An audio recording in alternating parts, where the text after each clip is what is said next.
Man City 3, Al-Hilal 4. Yes, I said Al-Hilal. They're out. So romantic. The romance of the Club World Cup never stops. It's the first time an Asian club has beaten a side from Europe in an official FIFA tournament. They've not had that many opportunities, Asian clubs, other than in iterations of the Club World Cup. And they only had to spend more than PSG to do it. Yes, exactly. Does it actually count, though? Because this is a Saudi club beating a club from UAE, isn't it? Oh, hey, Dunham. Will the satire never stop at the Football Ramble? I don't think it will. It was a good game. It was. Adding yet more credence to the Club World Cup. Yeah, Jim. exactly. You're upset because I was saying it was shit before we came on. And you told me I was wrong. Yeah, my own opinion is wrong. Exactly. Yeah, in my own mind. The goals and the you don't actually think that, Jim. What you think is wrong. I just invite everybody to listen back what you've been saying throughout the tournament, or have you been lying to all the listeners? No, I've not been lying. I've just been saying that Andy and I were agreeing that it just feels like a grind now, doesn't it? If Arsenal were in there, you'd love it. I would probably be invested if I had a reason to be invested in it, and therein lies the problem. So be happy for those who are invested in it, Jim. Yeah, I am, but that doesn't really change how it appears from where I sit. How much do you think people are invested in it, though?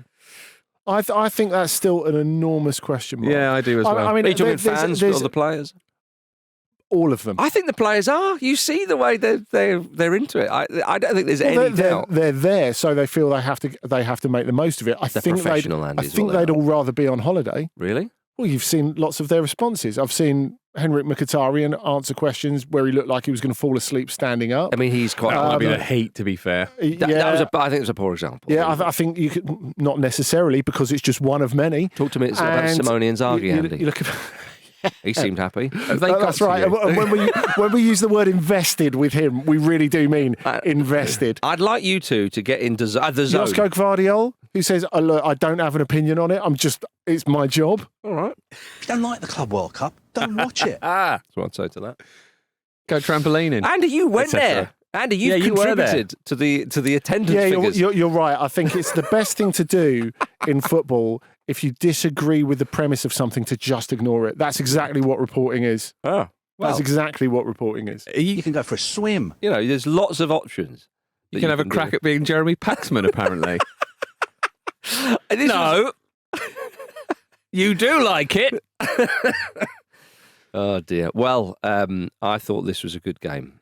I thought it was an enjoyable game. I thought it was end-to-end. Yeah. And Al-Hilal got a famous victory against Manchester City, one of the pre-tournament favourites. They did. And I think a big part of the story of this game is how slapdash City were at the back, wasn't it? I mean, Ederson makes 2 mistakes there. I mean, obviously, Leonardo scores 2 very good goals as a result of those mistakes, and you have to credit him for that.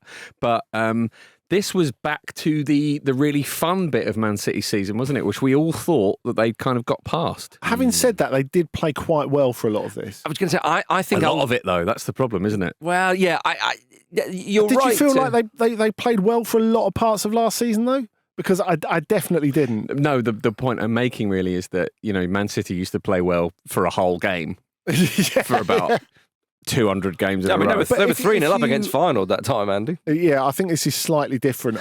You are right. If you look at the tournament as a whole, I think City, okay, they would have liked to go on and win it, but I think it's a very decent tune-up, especially considering they've got so many new players. It's overall positive. And I think probably quite a good sort of like reminder of like we're not quite there again yet. I don't think it's such a bad thing. I mean, talking of endorsing things that you're not completely sure are right, how do you feel about Marcos Leonardo winning this game instead of Mitro? Sad that Mitrovic has not been a part of the Al-Hilal winning machine. But I tell you what, imagine if he was. They would have embarrassed Man City. Yeah, they would have. It's 7-3. It's as simple as that. No need for extra time. So, yeah, it's a shame. But, I mean, it was great for João Cancelo, though.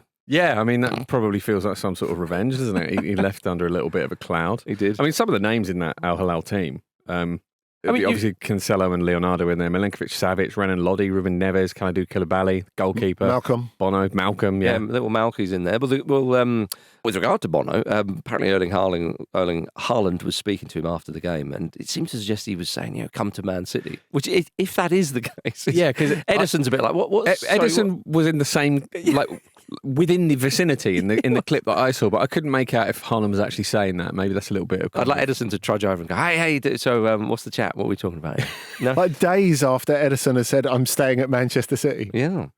Maybe he will end up fulfilling his dream of playing at left back. Well, he might have to. Pep Guardiola called the result a pity, which maybe sums up the situation, Jim, to add fuel to your fiery hatred of this tournament, because I think Andy's point is right. I think it's overall positive for Manchester City. However, if they stayed playing games in that heat, they probably would be quite exhausted for the start of the season. So I think actually, on reflection for Manchester City, there's been no doubt it's been more positive than negative, and they look a little bit better. And Phil Foden looks like he's got the bit between his teeth again, and one or two others. But as I say, to go on and play another few rounds and so on, it might have been just that bit exhausting. Guardiola said though, didn't he, very recently, that it could be a disaster for their season, and maybe in December we'll be breaking down and everyone will be saying we're terrible, and we'll assess it then. And he's right, isn't he? We're not really going to know for them or for Chelsea, and obviously for the other European teams involved, where the calendar is it means that they won't get much of a pre-season.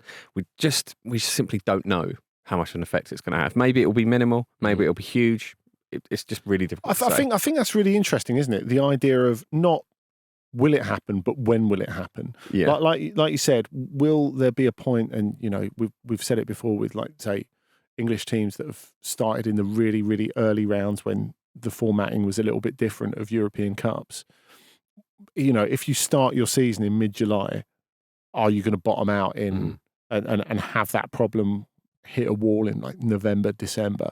Whereas I think the question here is, like you said, there are various possible places where that could happen. It could happen to you in November. It could probably happen to you in about February after loads of games on the heavy pitches. Or maybe there's just a slow start. What I'm more expecting is a slow start at the beginning of the season. A lot of the England players had slow starts, didn't they, after the Euros last summer, from going to the final. But this is the difference, isn't it? If you go out now, maybe you're not as affected by that. Well, yeah, and it gives a chance for the players to have some sort of proper holiday, really. Although I suppose that the problem is they're not having as big a break or a holiday as the vast majority of the people they're competing with, right?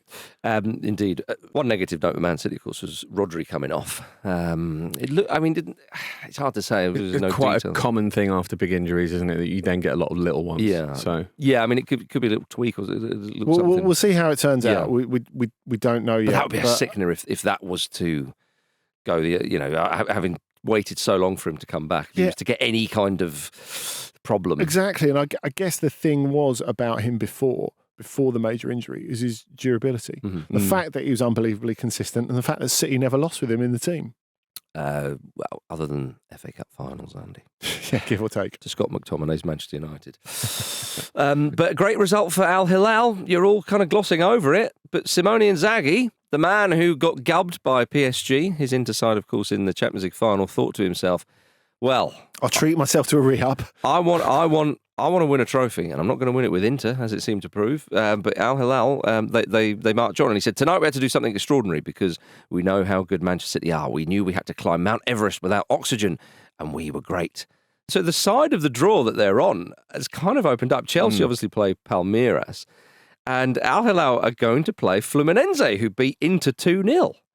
And, you've got three non-European sides. They're all on one side of the draw. Yeah, there's a lot of quality in that Al-Hilal starting lineup, as we've discussed as well. Fluminense have got they've got the biggest of bits between their teeth, as have Palmeiras. The Brazilian approach has been amazing in this tournament, so that will be an interesting game. I've particularly enjoyed the post-Inter victory Fluminense bands because, of course, you had Thiago Silva bigging up his Milanese heritage. Not even nearly the oldest bloke on the pitch.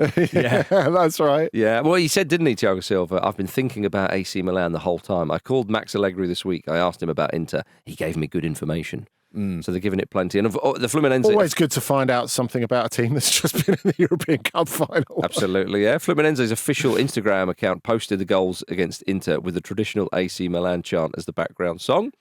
So they are just having the best time, aren't they? They sent a little good morning, Flamengo. Good morning, Botafogo. How's the weather in Rio? Is that right? Tweet in the morning. They've also been putting ketchup all over pizza. No, I'm all for that. Streets. I don't even like ketchup. Have they? They have, yeah. And Smash that it, will break wind up it, Italians. That breaking just will annoy spaghetti, them. You know, all that All kind that of stuff. Yeah, incredible. I mean, A joke's a joke, but come on. Are you upset? Really? Is there some Italian heritage in your family we don't know about? Maybe there is. Something I don't know about. Everaldo, Fluminense said about Inter before the game, they don't have 3 balls, they have 2 balls, just like us. Yes. So that was quite enjoyable. But of course, Fluminense's 44-year-old goalkeeper Fabio is just 3 games away from equaling the all-time record for most appearances in world football.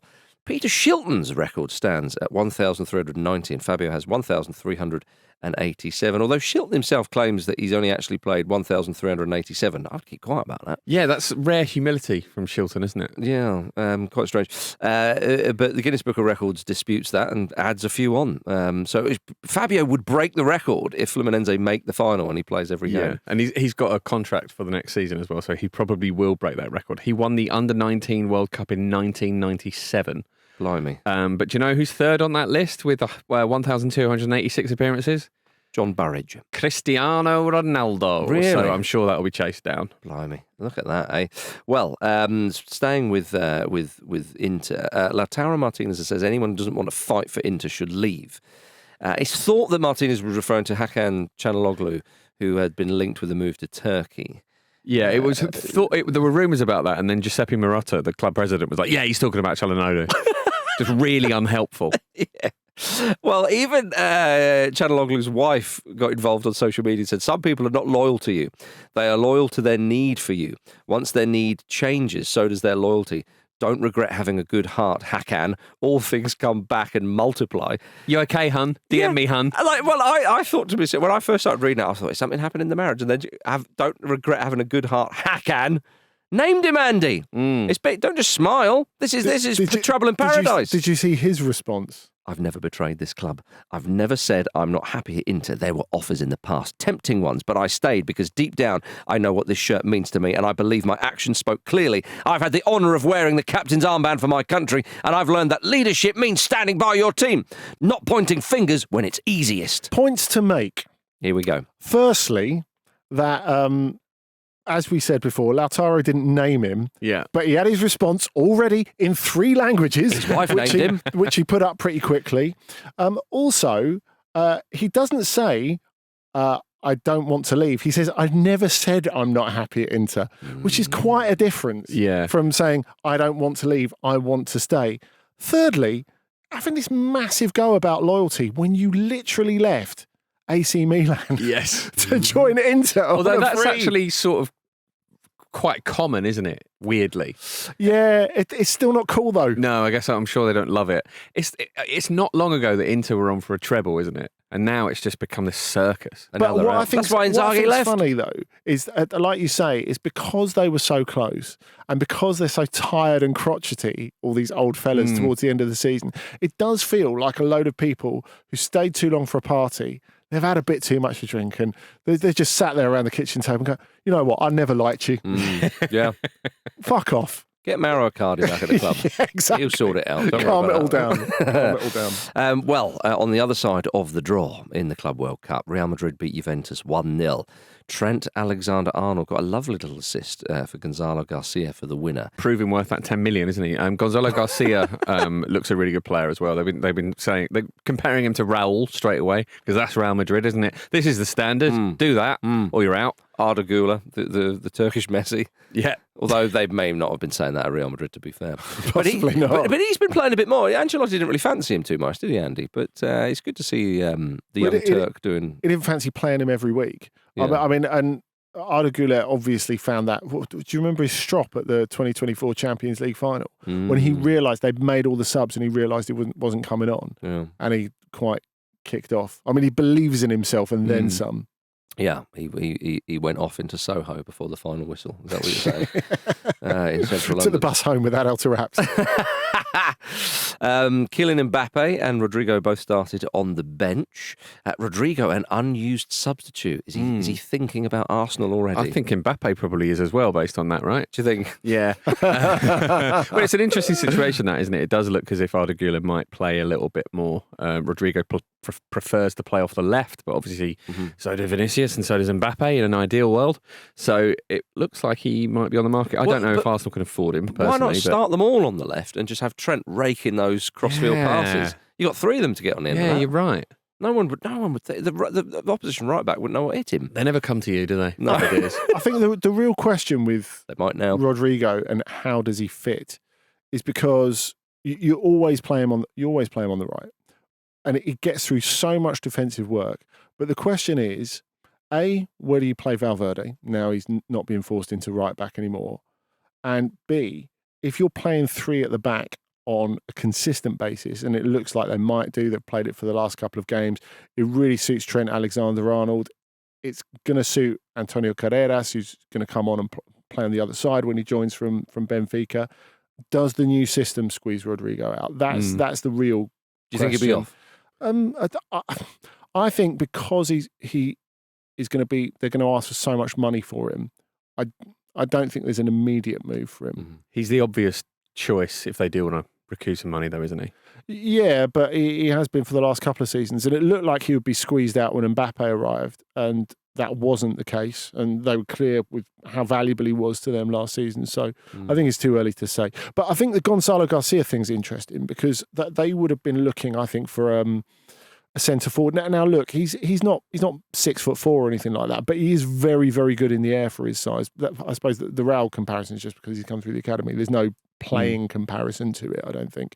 But that he's making such a case for himself to be part of the squad could also save them quite a lot of money going into this. Because I think when we're talking about money and recouping, like part of it is the fact that it's widely believed that Vinicius has already signed his new contract and they're not going to announce it until after the tournament. Right. Yeah. So there was a possibility floated that he could end up going to Saudi. That doesn't look like being the case now. So yeah, I guess there's a question mark somewhere. Yeah, there was talk as well that they wanted a Joselu.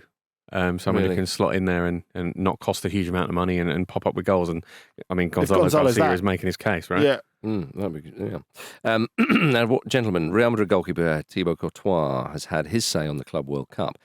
And I think this is aimed at you two. If you believe 4 tweeters who think that the level of the Club World Cup is shit, you're wrong. Yeah. Firstly, Jim and I aren't on Twitter anymore. Blue skies. Secondly, he can't see anything from way back there. So what does he know? No, I see. Well, Real Madrid will play Borussia Dortmund in the quarterfinals of the Club World Cup. Sadly, the Bellingham boys won't face each other because Joe Bellingham got a second yellow card in the tournament and will be suspended for the game, which is a bit of a shame. That is gutting, isn't it? It is. If Job runs out winning that, what happens? Yeah, I don't know. He takes Jude. It would have been fascinating to see. Mm-hmm. Somebody like genuinely kind of get the better of Jude, and who can really give it to him. Properly little brother him. Yes, exactly. Go shake his hand and that would have been enjoyable. Done ya. Well, yeah, it's that's a decent quarter-final tie. It's Champions League-esque, I might say. That side of the draw: Bayern versus PSG and Real Madrid versus Borussia Dortmund. Borussia Dortmund, of course, beat Monterrey 2-1. Sergio Ramos is out, but my goodness, in the dying seconds of that game, it's really close. When he rose for that header. And he gets at it, you're thinking, there's the moment, and it just skiffs the post wide. The thing is, even though he's quite an unapologetic character, I think it has maybe saved him from something, because he was asked right at the start of the tournament, I was in a press conference where he was asked, do you want to play Real Madrid later in the tournament? He said, well, honestly, I'd prefer to play Atletico. Obviously meaning because he always scores big goals against and they're not as good. Yeah. But I think he wasn't as like front foot about it as you would have expected. I think it would have been like properly weird for him. The America summer heat gets to us all, Andy. I think that's the takeaway, especially when you heard that Juventus coach Igor Tudor said 10 players asked to be subbed due to the difficult conditions during the game. Bloody hell!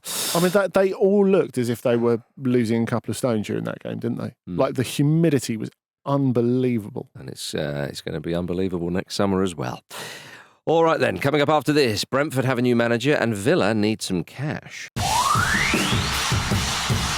I hope he does get it, because then he'll realise what management is all about. It's just not as easy just to be sitting criticising someone who, well, in all honesty, I know a much better career than he had. You know, he was dealing at the bottom end of it while I was winning the European Cup. Well, back to the Football Ramble, everybody. That was Martin O'Neill on Keith Andrews, Brentford's new manager. Just Say sniping what from you the mean. sidelines now. Say what you mean, mate. Apparently, Andrews was critical of Martin O'Neill when he was Republic of Ireland boss.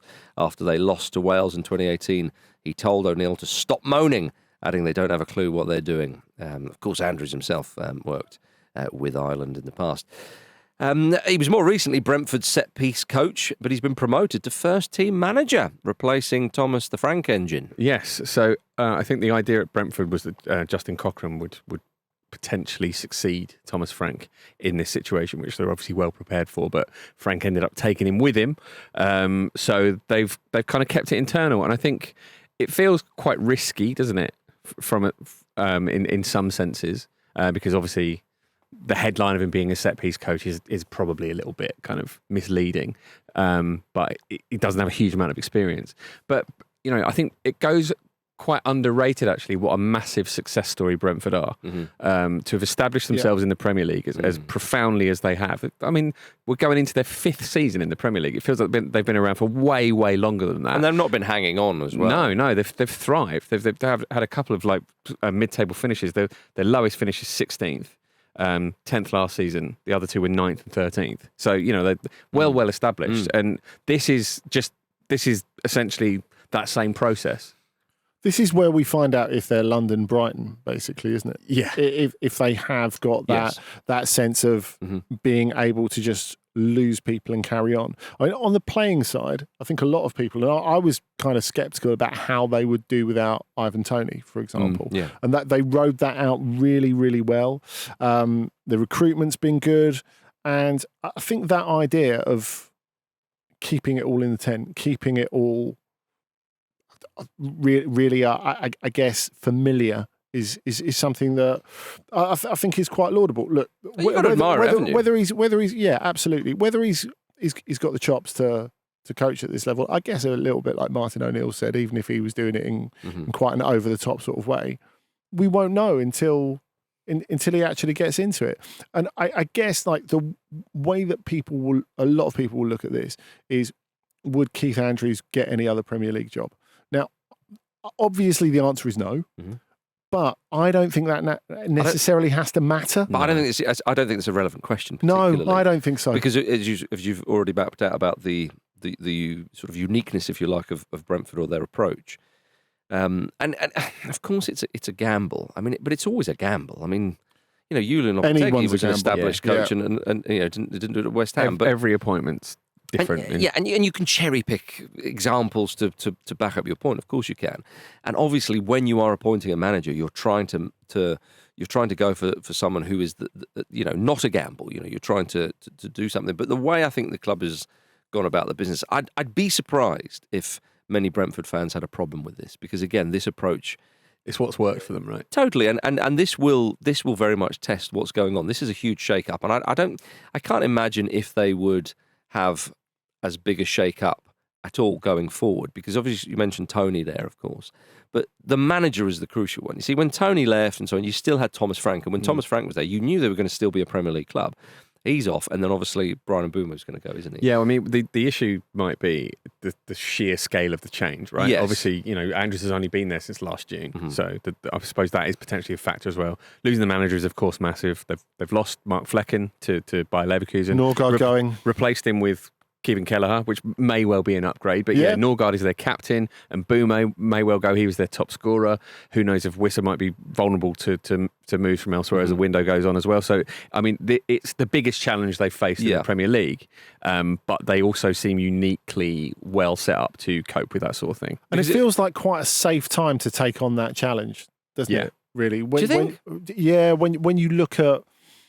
When you look at the way the Premier League has gone, promoted clubs finding it so difficult. I think to at least try that. I mean, as Jim says, it's a gamble from every angle. And I think if you bring in a new coach, even if it's a new big name coach, I think the expectation is they put their own stamp on the team and to an extent the club. Do Brentford actually want that? I don't know if they do they? They want to continue in the same way as much as is possible because it's working for them. Yeah, because if you then bring in somebody who is completely unfamiliar and just sort of parachuted in, it's the first step to moving away from your model. identity, right? Yeah, indeed, yeah. And I think with a club with Brentford, could they push on and try and grab a European spot next season? I think people would probably think that's unlikely because of the changes, but it's not. It's within the realms of possibility in as they go forward. But really, much like a number of clubs, they're kind of a mid-table Premier League side, which I never use that as a criticism at all. If Liverpool and Arsenal start to become mid-table, maybe, but context is key, right? And so to do that, as you say, it's very funny that Man United and Spurs haven't cleared that bar for you to be able to include them. Yeah. They're lower league Premier League teams at the moment.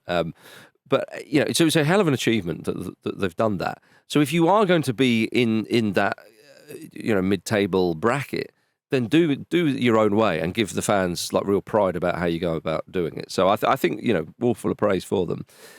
But this is a huge test, and I think that if Thomas Frank was still there and they lost their big players, you wouldn't worry about them at all. Whereas now you think, okay, and I think the promoted sides. So just to kind of give the other side of the sort of chat, I think the promoted sides will look at Brentford now and go, okay, there's maybe one we could try and reel in. Yeah. But Brentford, as you say, they're set up to try and stave that off. But what do you think, Andy, that 2 months ago, Keith Andrews applied for the manager's job at MK Dons. He lost out to former Derby manager Paul Warne. Dodged the bullet there, didn't he? Yeah. There we are. That's the quote we wanted. Excellent. I never disappoint. No, you don't, Andy. No. Not to us, anyway. Right then, gentlemen, let's turn our attention to Aston Villa Football Club. They are set to sell their women's team to their parent company. Villa's women's team is thought to be valued at around 55 million, and the move would help them comply with the Premier League's financial rules. The move mimics what Chelsea did, just as that guy, Jim Edward Campbell, predicted. You must be feeling pretty smug about yourself. I'm actually kind of worried about it because I keep making jokes. Yep. And then they come true because football is now so stupid that it's kind of beyond satire. It's like the thick of it on Nathan Barley, isn't exactly. it? Yeah. Or the news. Villa recorded a £195 million loss over the last 2 years. And do remember that a loss of more than £105 million over 3 seasons constitutes a PSR breach. Well, the thing is, we know that they're the club that are closest to the line.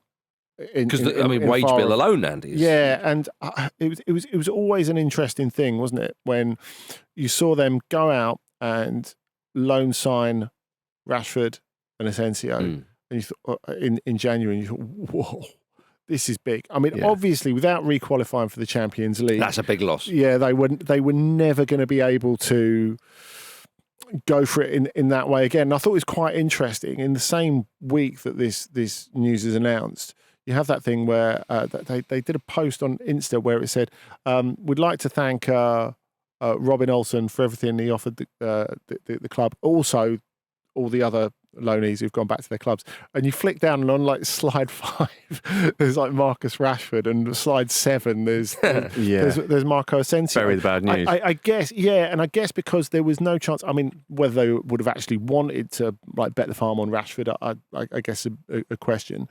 But I'm sure they would have loved to keep Asensio because Asensio was legit one of the best players in the Premier League in the second half of the Premier League. I think it shows you quite how much you have to throw at the wall if you want to make a serious challenge to kind of break into the traditional top 6 when you are from outside it, right? You have to kind of take quite a lot of risk.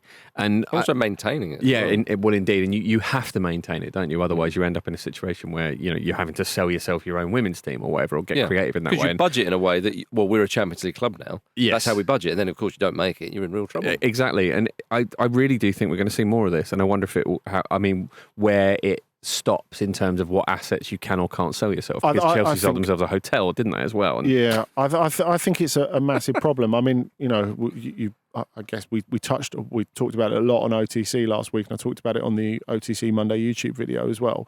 The fact that Leon and John Textor, to me, this was the worrying thing before the team got shit in the first half of not the season just gone, but the season before, so 23-24. More concerning than what was happening on the pitch It's just that he was selling everything that wasn't nailed down. So he sold the US women's team that they had, OL Reign. He sold the women's team. He sold the stadium, the basketball and concert stadium that's dead opposite the Group Armour Stadium, the actual main stadium. Sold the old academy building. And this is a real problem, I think. It's like if we go back 20 years, and when you think Leeds sold Thorpe Arch, their training ground, you're like, shit, they're really in trouble now. And I think we can kind of have this assumption that Premier League clubs have got so much money, they'll be fine. Yeah, They'll and they're just also be fine. they're won't they? essentially selling it to themselves, aren't they? So it's slightly different, right? Yeah, it is, but it isn't. How do we know that the parent company is going to own Villa forever? But the thing, you might get to a point a little bit down the line where the club is sold on and owns none of its assets. Sure. That's the problem. And it's always the problem when people look at the person who's buying a football club, isn't it? It's not about the person you're selling your football club to. It's the person that they sell it to. That's the concern, isn't it? It is, and you're right to highlight all this, but there's another angle to this that people have been saying is, well, what does this mean for women's football? Yes. It kind of treats it such a, you know, in a kind of slapdash kind of, just sell. Go on, ladies, you're over there now, kind of thing. It's just, It doesn't feel like a lot of consideration for the future of women's football. It doesn't feel right. That's It really true. does not feel right. This, and unless the Premier League change stuff and close loopholes and all the rest of it. We are going to see this more, as Jim joked about recently. Anything else we're going to see more, Jim? 30-plus degree weather in England. Yeah, don't do that. Actually, the likelihood is that the Gulf Stream will collapse, and that because we're on a similar latitude to Canada, that the weather would be more like it's there, apparently. So that's not a joke. It's very serious. Hopefully it won't happen. All right, well done to taking down the mood. Now, former villain John Duran is set to leave Al Nassr just 6 months after joining for 70 million. Absolutely box office, this guy. He just basically can't sod this. It's like he's doing his career backwards, though, isn't it? A little bit. He's poised to join Jose Mourinho's Fenerbahce. Come on. On an initial loan. I'll tell you what, Mourinho's got his eyes on all these types of players. I mean, you talk about Jadon Sancho, of course. They're in for Asensio as well. What's he planning, Andy? He's, obviously an assault on the Turkish Super League. And he's planning to destroy Galatasaray, yes, isn't he? And yes, I've chosen those words. But, I mean, you know, if old Mourinho's still got a bit of pull factor, which he may well do, surely, you know, he should. That's what he's trying to use. He's trying to say to these guys, well, you come play with me. If you're fed up of that crap, come and play here. I don't think this is. I think it's easy to see it from an international perspective as Mourinho's pull. I don't think it is. I think you look at Jadon Sancho and the way they've approached Jadon Sancho, and he's probably thinking, I'm really keen to stay in the Premier League, make a go of it. And he's done one of those things that builders do when they don't want to do a job for you and quote you a ridiculously high price. And so Jadon Sancho's gone, yeah, I'd like 12 million after tax, and they've gone, okay. Can I offer you a few private jet flights on top of that? He's like, holy shit, they was bitten. Yeah. I can't believe it. Yeah. Do you think we are going to see Fenerbahce surely sign some players, because Mourinho, the fact is he's still there and he's thinking, right, I'm not having any. It's not. I don't think this is Mourinho. I think attaching those players to Mourinho being in charge, I don't think it's the same thing. Now, I know people want to believe in his magnetism, and that's true to a certain extent. But having said that, like I said with the Sancho thing, I just think it's an extraordinary amount of money. These clubs, and Galatasaray can be included in this as well. Remember, they offered Victor Osimhen earlier in the summer 15 million after tax a year to sign for them. No other club in Europe is coming anywhere near that. Now, of course it turns heads. So I don't think this is anything to do with Mourinho being in charge any more than it's to do with Okan Buruk being in charge of Galatasaray, and he plays nice football. And wouldn't it be fun to play for him? I don't think it's anything to do with that. My point was that, fair. I was going to say that Mourinho, because Galatasaray mugged him off so spectacularly last season, that we know what he's like. I mean, the fact that, when Guardiola was at Barcelona playing that football, he still won a very impressive league title there, Mourinho. Yeah. and he has to respond. He can't go, oh, well, well, as long as we're in the Champions, he has to respond. So, which is why, of course, you're right to say all about the money, but it'd be very interesting to see the type of player and some big names that he's after. I think because he has to respond to that absolute piss take. It's more that Fenerbahce need to respond. I think going back to that, they're a club that are an absolutely humongous club. That haven't won the league in over 10 years, like especially with the amount of money that they've been spending on salaries, it's just unacceptable. I reckon the Mourinho question is how long does he last that season? Because if you bring in John Duran, like, okay, it's a great signing, it's an eye-catching signing, we know he's got a massive ceiling, all that sort of stuff. He's not a total guarantee of like 30 goals a season, is he?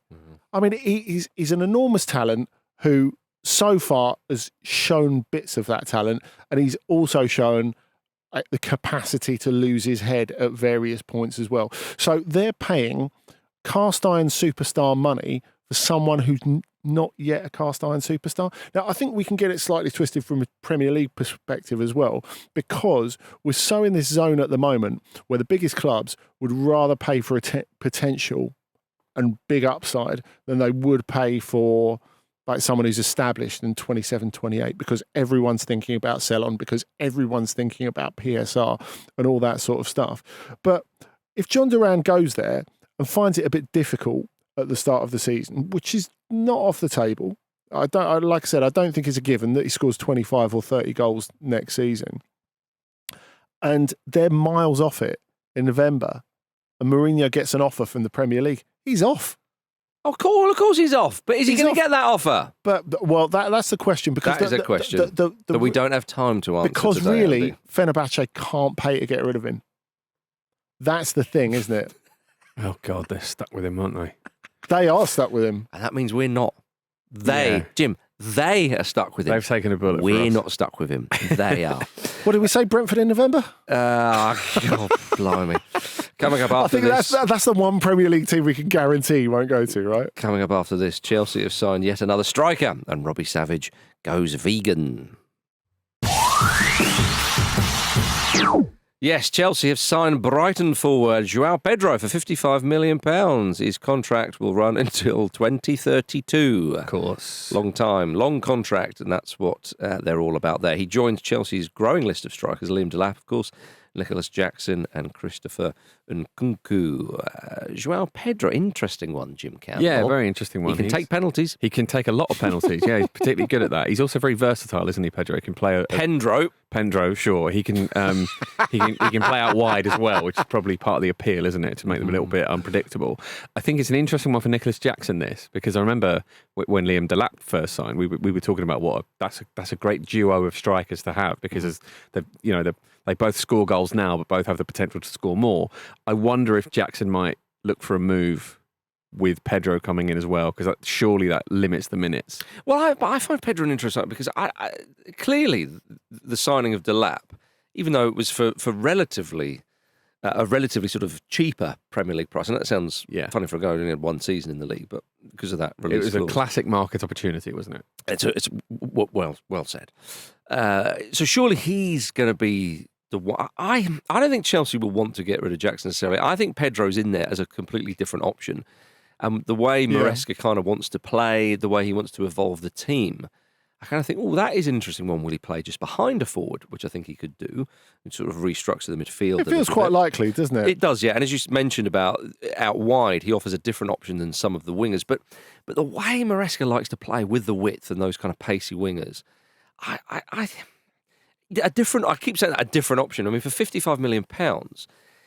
Just to have him as a player who's going to be on the bench most of the time. Again, I'm trying to wrap my head around this, Andy. What are your thoughts? I feel like he would have been a better signing for Newcastle than he would have been for Chelsea, if I'm being perfectly honest. Yeah.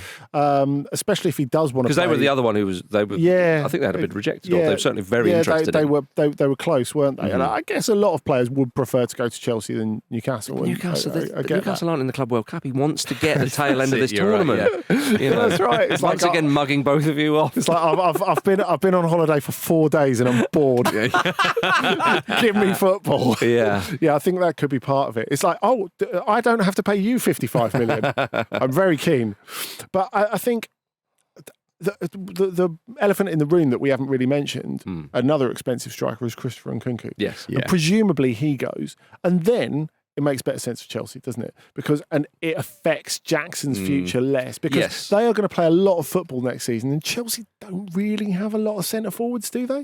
Well, do now. They do now, yeah. They're also in rude financial health. It's always worth pointing that out, isn't it? Because they spent £1 billion or whatever, but they make an absolute fortune in sales. And obviously they do their quite creative accounting. And the women's team was worth a few quid. Yeah, and for the hotel, exactly. These things that they are somehow getting away with. Habib Diarra to Sunderland, they might be getting a little bit of that. Who knows? There you go.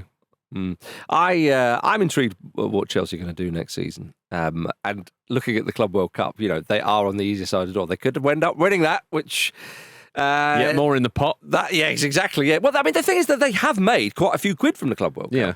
So that all goes in there. By the way, quick note: we mentioned Turkey earlier, and we're mentioning Chelsea. Former Chelsea man Tammy Abraham is heading to Turkey. That one we know, and he's not going to Fenerbahce.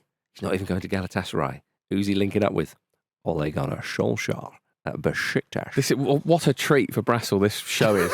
Just everyone's heading out to Turkey. Turkey, sorry. Did you say? They're not just getting the band back together. They're having their own Glastonbury just for you.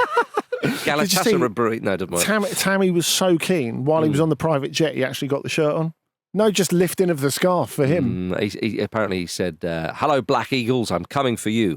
That's Besiktas, of course, because you're wondering what I'm going on about. He spent the last season on loan at AC Milan. He just scored 3 Serie A goals. You'd imagine he'd score a few more Super League goals. He played better than that would suggest. Okay. He was pretty useful for them, and I think he got like 10, 11 in all competitions. Look, he must have been better, and he's earned a move to Besiktas with Ole Gunnar Solskjaer, for crying out loud. What more do you want? Now, let's come back home. There are some new faces in the Football League. Forest Green Rovers have appointed Robbie Savage as their new head coach. Luke was particularly pleased with that because he thinks Savage will probably do less media work now. But of course, Savage has been doing the old managing and so on for a little while now. 2 weeks ago, he signed a new 2-year deal to stay as Macclesfield manager. But obviously, that wasn't worth the paper it was printed on because he's now gone to Forest Green Rovers. Savage, which is a very, very harsh way of looking at it.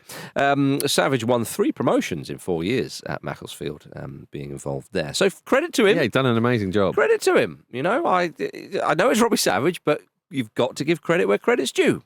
Yeah, he was the sporting director for some of those, wasn't he? He only became the coach relatively recently. Yes, it's good to point that out. I think it's really so important to take some of that credit away.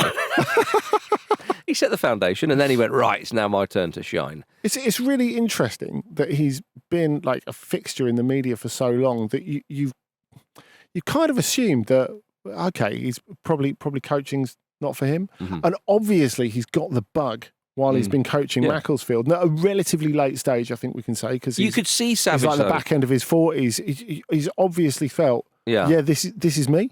This is me. I kind of get it though. I mean, look, we know what type of character Robbie Savage is, but passionate and full on and all the rest of it is definitely words you could say about him. So I think, again, really genuinely fair play to what he's done at Macclesfield. He's having to go at Forest Green Rovers, who have chopped and changed managers a little bit. I mean, Duncan Ferguson and Troy Deeney were managers there. There is a sense with Forest Green, isn't there, that they like a quite high-profile manager. But that's from slightly left field. Yeah, that isn't to say, though, that Robbie Savage hasn't earned a shot at a high level, I think. They Macclesfield themselves failed to convince Wayne Rooney to replace Robbie Savage, which would have been glorious. They now have appointed his brother John Rooney, though.